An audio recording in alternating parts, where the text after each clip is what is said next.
a shed update, and we are starting up here in the attic of the art, which I haven't added nothing, but I wanted to show everyone this before we begin.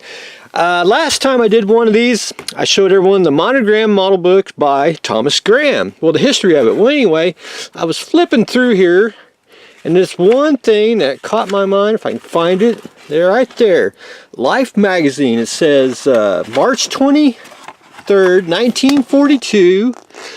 How to make plane models. I thought, well, that's just unique. I wonder if they even, wonder if you can still get a copy. And so we'll go down to the pulpit, and we will see that I acquired one. And I actually got it pretty cheap too. I didn't think they, I didn't know you really could. I know you can get back issues, but I didn't know that one probably exists, because that's a very old Life magazine. But anyway, really good shape, a little writing on it, which no big deal. Now this is a magazine, because magazines today are pretty darn small compared to the original Life magazines. But anyway, it's classic. I wanted it for the how to make plane models, because technically this would be the very first model magazine. I mean, that's, it even has if you ever look through the old times, or they just show I mean, they're just excellent magazines, a lot of good reference material if you want to go that way. But anyway, I marked off the page where I basically bought it for a article, and it's basically explains how a few gentlemen here, they would build models for the Army and the Navy and everyone else, and basically, I want to say prototypes, you know, show them that, you know, what planes would look like the, you know, for example, the Wildcat or whatever, you know. But anyway, it does show step by step how now it is made out of wood, which, you know, that's basically the first time modeling. But anyway, it's just one of those, one little bit of article that you just don't see every day, and I thought that would make a unique addition to the ARC. So we're adding the vintage March 23rd, 1942 Life, very first, at least that I can find, model magazine. So after that, I actually kind of give to me. No one wanted it, and I was like, all right, I'll take it. This is Black Magic MiG-21, basically mask. So, you know, if I ever need to build a MiG, I got mask for it, which I don't have much Black Magic. I want to say I got shuttle tiles, but oh, I probably hung it up somewhere. If not, I probably shoved it in flat in a box. Not in the box, but like on top of a box is probably what if I had done it. Well, lo and behold, there we go.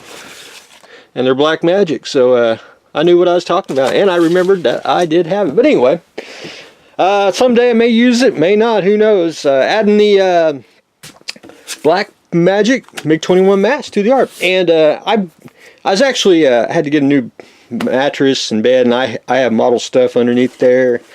And I bought this many years ago, because I always wanted a I didn't want a decal holder, you know, because basically I got a lot of decals, and you had to buy a big tote. But I wanted a you know, put one side water, you know, real big decal tray, and I always thought that would make it excellent. And I have never used it. You can see how much dust is on it.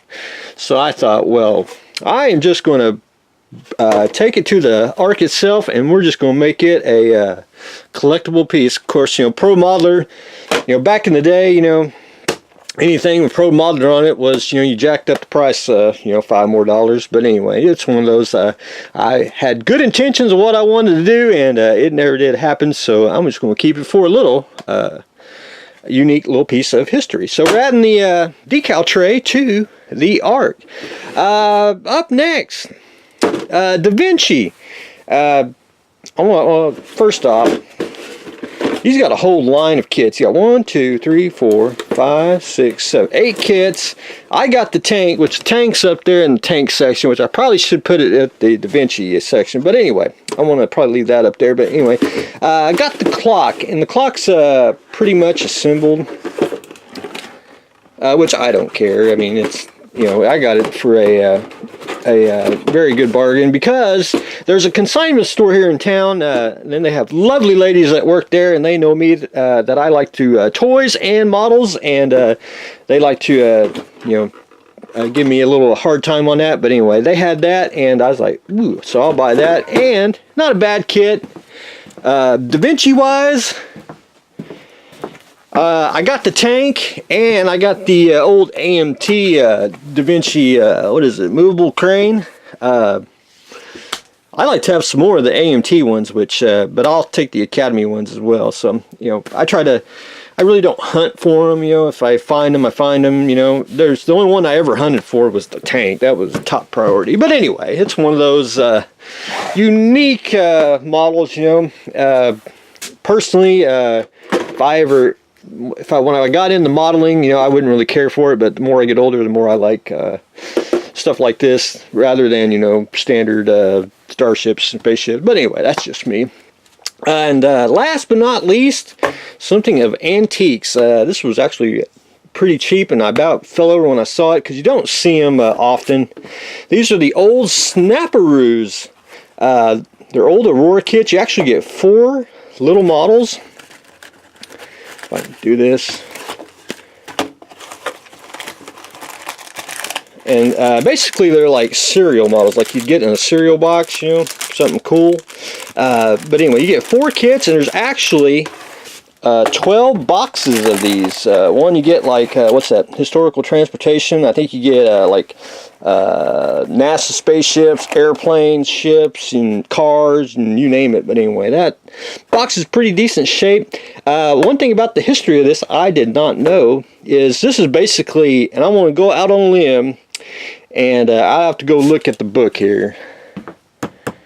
And I'm pretty sure these were the last model kits made by Aurora before they shut their doors, because the model kits are actually made from a company in Australia, and they were shipped over here, and Aurora reboxed them in their Snapperoo box. But anyway, I thought that was a unique model kit to have. I know they're kind of small, and you know, and really the detail on is pretty good for the age and everything. But anyway, it's one of those little Aurora kits that I thought must be inside the Ark itself. But anyway, we're adding Snapperoos to the Ark. Anyway, that's what I've got going on today. We are adding Snapperoos. We're adding another DaVinci clock model, adding a classic decal tray, mask, and of course we're adding the Life magazine, how to make plain models. So that's what I've got going on today. Stay tuned for the next exciting episode.